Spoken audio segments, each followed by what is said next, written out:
First of all, commercial real estate is not discussed in most arenas. It's a family information that's passed on from generation to generation, or it's like a trial and error basis is how you learn the game. I've been doing it for 20 plus years with my dad, went on my own, and got into a lot more sophisticated deals because of the opportunities that come up. And the sophisticated deals are where the most profit is, because most people won't get involved in that kind of property investment. They run away from it because they don't understand it.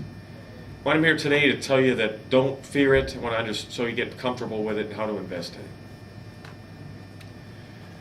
The first thing to do is try to locate a commercial property. You got to learn the market, what kind of commercial property you want to entertain to invest in, whether it's apartments, retail, office, high-tech buildings. We even venture to cell towers and billboards, vacant land, and condo developments. It takes a lot of time and effort, but once you understand the market you're going to invest in, you'll know an opportunity and you'll seize the opportunity. You can find credit partners to come in with you to acquire the properties. The key is to get the information and know your market. And through the different sources I can talk about today, I'll show you how to get into those markets so you're buying the property at the right price and the right terms. The best way to start out is to try to pick a target, a city that you want to invest in, or a couple cities you want to invest in that nearby your home or nearby where you work, so you can understand the market and constantly become familiar with it. I recommend a large city near your home or near your place of employment. Get to know what properties are leasing for, what kind of vacancies there are, and start talking to the city employees, the city inspectors, the city assessors. They're your best friends and a lot of opportunities that they can lead you to. Day by day, they deal with problem properties, problem property owners, and their job is to keep those properties in good condition so they don't have unrest in the city. You contact those people through public record, send them letters or call them or go to the property and visit with them. Get to know what they're renting property for, and you can evaluate the upside of investing in that property. I start out with retail properties up and down a main thoroughfare in Oakland County. Would entertain interviews with the people, set up times with them, send them letters, they respond back, go sit down and talk with them about what kind of property they own, what would they be interested in selling it, what kind of leases they have in place, talk about the condition of the property. Dealt with a lot of different lenders that have properties that they've taken back in foreclosure, they have in workout. Most commercial property goes into workout. They don't really want to foreclose on it, but they want to work with the person holding the mortgage and the mortgagee to settle the differences so the property is either sold or brought back current. The biggest opportunity is in my opinion, dealing with local property owners, landlords that get tired of the business, the industrial and retail world. Try to find their hot button, their motivation to sell, whether it's a family reason, an estate reason, or just tired of dealing with tenants on a day-to-day or year-to-year basis. The second most desirable way is to find something that's owned by a lender. You can develop a rapport with the lenders, their asset managers, talk to them about the properties that they have in their portfolio. You visit the property, determine what kind of rental rate you can get on the property, and work the numbers out. Another part of your team is learning to know the local brokers, getting a rapport with them that you're an investor, that you have ability to purchase properties with your partners. If you don't have the credit or the cash financial reserves, you can have credit partners or financial partners that go in with you to purchase these properties. One of the biggest examples of a property we acquired in my family with my dad was working with was an industrial building in a suburb of Detroit. I found out through a local broker that had been a friend with for years that he had a property just came on the market. It was an industrial warehouse, approximately 60,000 square feet. The tenant, or the owner of the building, was in default with the lender.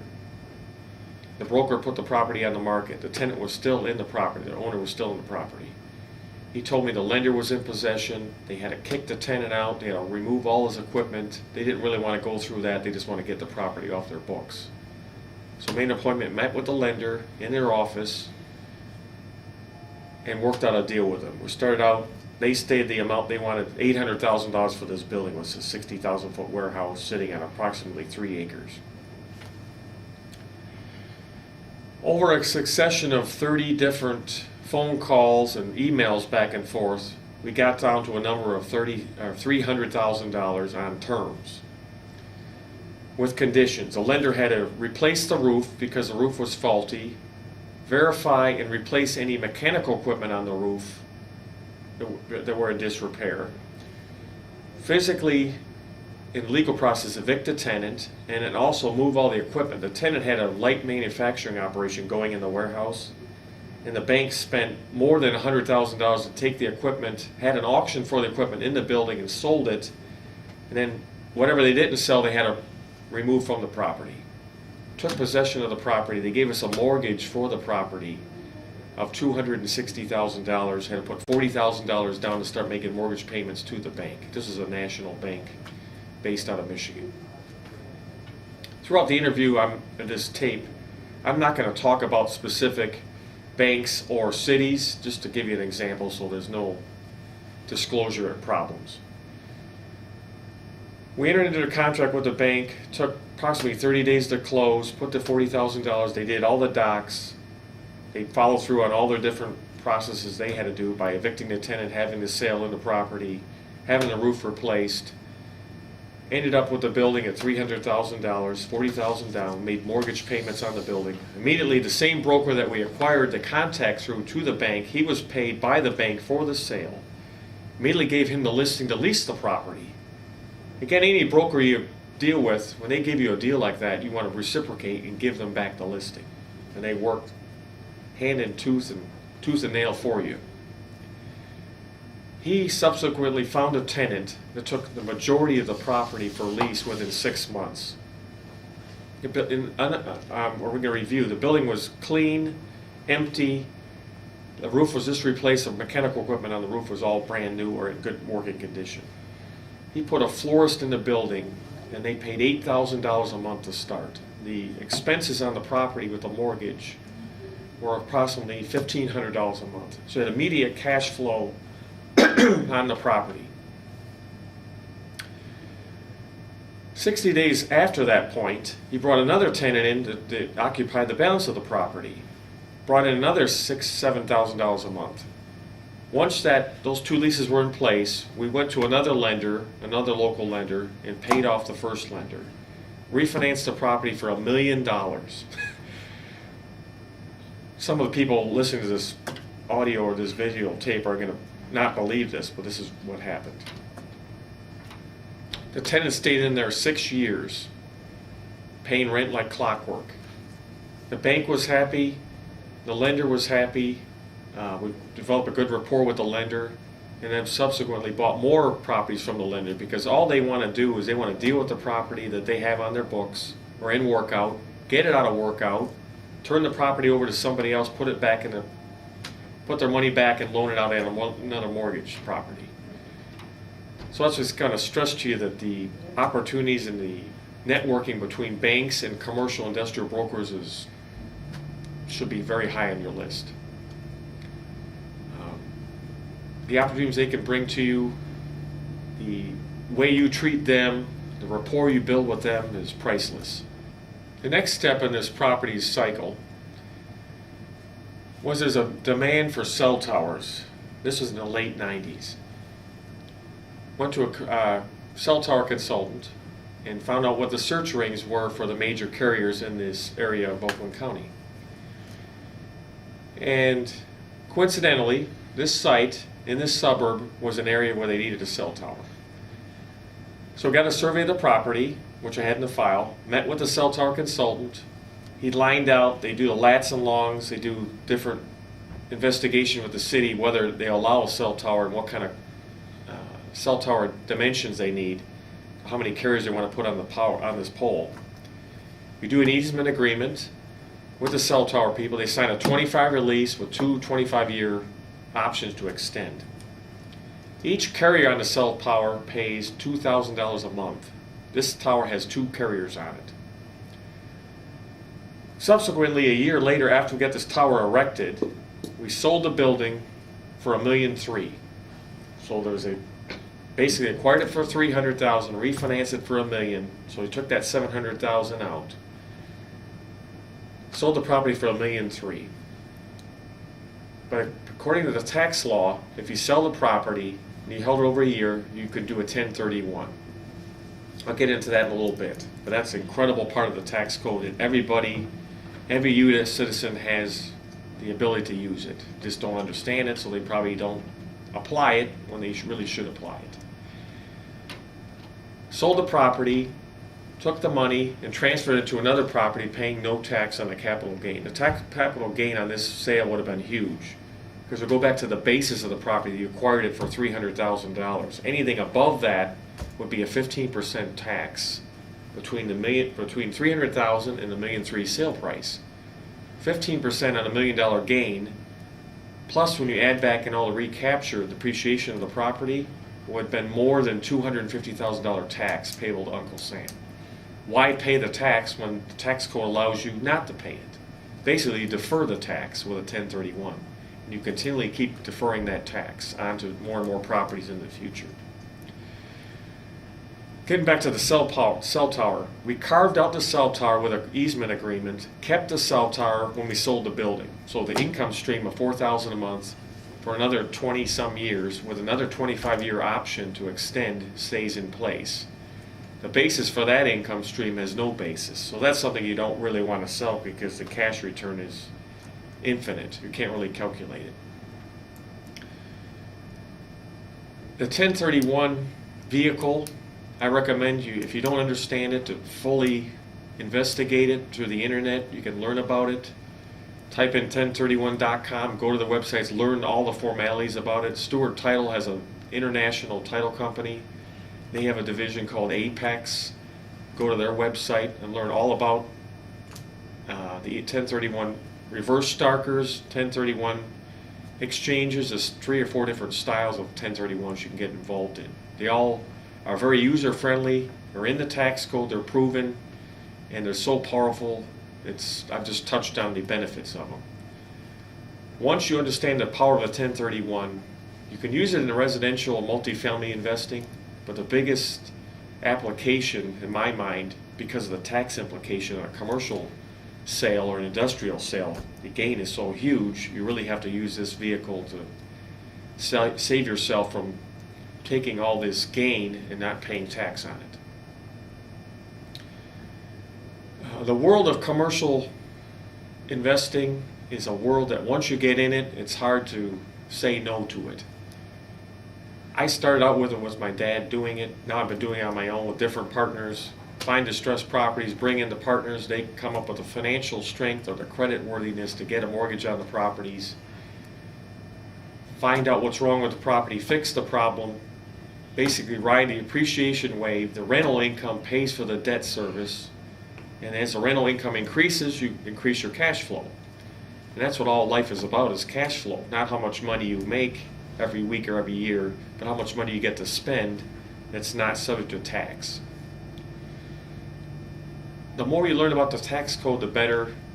But what I want to still focus on today, I'll talk a little about the tax code, but really want to focus on is how to acquire the opportunities, how to deal with the opportunities, and how to follow through on the opportunities in the commercial industrial realm. The consultants that you need to work with are key as well. I talked a little bit about brokers. There's environmental consultants. You can get to know who they are in your city, wherever you're going to invest. They're a key part of your success as well. They are licensed by the state as geologists, but they know the environmental law inside and out, and that's what keeps you out of trouble. their information and what they do for you is very inexpensive in relation to the money they save you by buying environmentally contaminated property, putting you in harm's way. Michigan has the most advanced environmental law for redevelopment of any property anywhere in the United States. Basically, you can buy a property that has an environmental issue, you hire an environmental consultant, they do a phase 1 on the property, if it hasn't already been done by the seller of the property. You do a phase 2 if required. A phase 1 basically gives a history of the property, what went on with that property over the years it's been in existence. Phase 2 identifies any problems and does sampling of it. Phase 3, which is very rare, is the next step where you take samples of the property, analyze what the problem is, and then deal with the problem. Phase 3 is actually removing those problems and bringing in clean soil, taking the clean soil off property. The last phase is a BEA, where you take that clean soil property, whatever is not cleaned up to residential or industrial standards, and you file a document with the state of Michigan, basically leaves you off the hook for any environmental contamination on that property from the day you take title forward. So any contamination was caused in the past, it's not on your back, you're not liable, and you're protected from you're insulated from any problems that caused from any previous use of the property. And that BEA that's once affirmed by the DEQ in the state of Michigan can be transferred on to the new buyer, so they're willing and able to buy the property from you and keep that same liability protection that you have, you pass it on to them. The opportunities in the environmental world, again, are incredible because the amount of people that understand it are very few. And most people, when they see an environmental problem, they run from it. Those are the properties that really want to go after, because the property price drops dramatically. The seller usually doesn't understand. All they know is they're liable for it. They want to get out of the property. The banks have the same outlook. They want to get out of the property. They don't want it on their books. They just want an investor come in and solve their problem. But with a lot of knowledge and experience, by doing 1 or 2 or 3, you become enough of an expert at it, you'll know what to buy, what not to buy. But every environmental property that I've dealt with in the past, over the last 20-some years, honestly, there's only been 2 or 3 that I went to acquire and I backed off. The rest, we've always gone all the way through and acquired them because of the opportunities involved in them. I just want to stress to you again, look up the BEA, Brownfield Environmental Authority in the state of Michigan if you're investing in Michigan. Find out what your state's requirements or your state laws are on environmental investing, environmental conditions in the state you reside in or you're going to invest in. Because it's an incredible resource of bargains for you to acquire in the industrial and retail world. In the retail world, I'll jump into that example now. Over the years, my template working with my dad has always been to acquire a property and find a value-added property. In my opinion, that's the best way to make the biggest bang for your dollar. Going back to the industrial example we just talked about, in the retail world, it's just as powerful. Find a vacant site of commercial land on a major corridor where you get 40 to 50,000 car per day traffic count or more. Here's where a retailer wants to be. Find out who the owner of the property is, go negotiate with them, learn what the market is per square foot, what land sells for from the local brokers. Again, go back to being a friend of the local brokers. They're an incredible ally. Most of them are transaction people. They don't acquire the properties, so you don't have any competition. They're just in there for the transaction. They want to sell the property for a current owner or help you buy a property. They want to lease the property once you redevelop it or going to build a new building. They just want the leasing income, leasing commission. 90% of the brokers are not involved in acquiring property. They just want to be a transaction person in the flow from a lease to a sale from either side, a buyer or seller's viewpoint during the commission. So use them to get what you want. They get paid very well, and then they bring deals to you. They'll come to you first and know you're a person that takes action and follows through.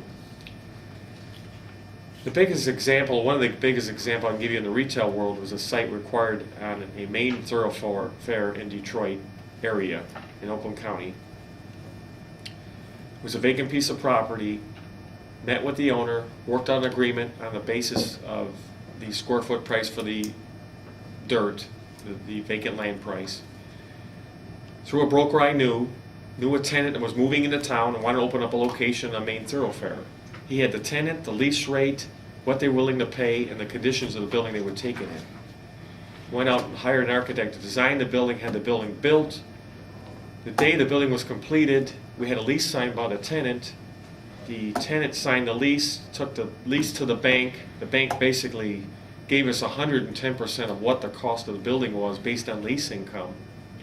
And the tenant moved in and started operating his business out of there. The income stream from the rental rate paid for the mortgage, plus gives you positive cash flow every month. The tenant stays in there, you pay their rent, and things are good. Today I want to talk about further more of the different steps you have to go through before you acquire a property. Paperwork is very important. When I first started doing deals back in the 80s, I was kind of remiss in a lot of the paperwork, but I found out the hard way. It's good to always to have a non-circumvention, non-disclosure agreement. It's a form that I use constantly. When I'm talking about a property with a property owner or some investor they want to bring in to do a property development with me or an investment with me, I have them sign an agreement. It specifically states they can't talk about it or go around me and go directly to the party involved in the transaction without going through me. Also, there's another form called a claim of interest. Once you do get something under contract, there's a form in the state of Michigan. I don't know how it applies to other states, but I'm just talking today about the state of Michigan, that you complete that allows you to put a claim on the public record of the title of the property. So therefore, if the seller of the property gets second thoughts, or your investor that you're working with gets second thoughts and tries to say, well, I don't really want to deal with you anymore, I don't need to have you, in this transaction. Because again, there's so much money involved, a lot of people change their spots after a time when you're dealing with them. This allows you to put your claim of interest on public record that you have an interest in this property, and no one can sell the property or encumber the property without your knowledge and your permission in writing. That's a very powerful tool in the commercial, residential, or industrial world. And that's another form that I do offer on a disc. I highly recommend you use it. Control of a property on paper is the only way to have it for legal strength. In any court of law, and specifically in Michigan, I speak about any time you have a dispute over property, the judge is going to say what's in writing. They look at the four corners of the document that were signed between you, the seller, you, the buyer, or you as a partner in a new development or a new reinvestment of a property, reinvestment into a property for renovation. You got to make sure you have an agreement of understanding or a purchase agreement signed by your partner and the seller. I have all those forms again. I'm here to help you use the forms to your best ability to protect your interest, to protect everybody's interest. It's good to have it in writing. I recommend you have your attorney. If you don't have an attorney, hire an attorney to review the forms so that you're comfortable with them, they're comfortable with them. Because I'm not an attorney and I don't want to give you advice, legal advice, without having you review it with your attorney. I'm just telling you from my experience, the forms I have are good, they work, they're proven, and they get to the meat of the matter of what you have to protect yourself in any transaction that I've dealt with. There's different clauses that you put in the purchase agreements for different circumstances. Again, over time, I've developed a lot of different clauses to put into purchase agreements that are there in my documents. It's like a continuing learning curve. I've never stopped learning and keep adding or changing my forms to reflect different conditions, the way the world's headed. And now in 2006, a lot different than it was in 96 or 86 when I started doing development or commercial investments. There's a lot of different moving parts to a purchase agreement, to due diligence forms, to people you deal with, contracts with contractors, AIA documents when you're having a new building built, to control the cost, to maintain the cost, to control change orders. There's so many different problems you can encounter, and I'm here to tell you that I'll do the best of my ability in this tape, in my forms, and if you can hire me as a consultant as well, and I'll coach you through some of these problems that you're going to face, so keep you out of harm's way. I look forward to working with you, and And I'm going to now talk about and just try to sum up some of the different things that you have to do before you go under contract with a property. Due diligence is the time that you negotiate between the seller and yourself as the purchaser or the purchasing entity to evaluate that property. You want to know everything you can to know about the property, the zoning of the property, the size of the property, any encumbrances on the property when you review the survey and the title work. You want to make sure the person that says he owns it does own it, and he has the ability to sell it to you. It's not owned by his aunt and he's trying to sell it and take the money and run. You want to make sure you're dealing with the property owner himself or herself.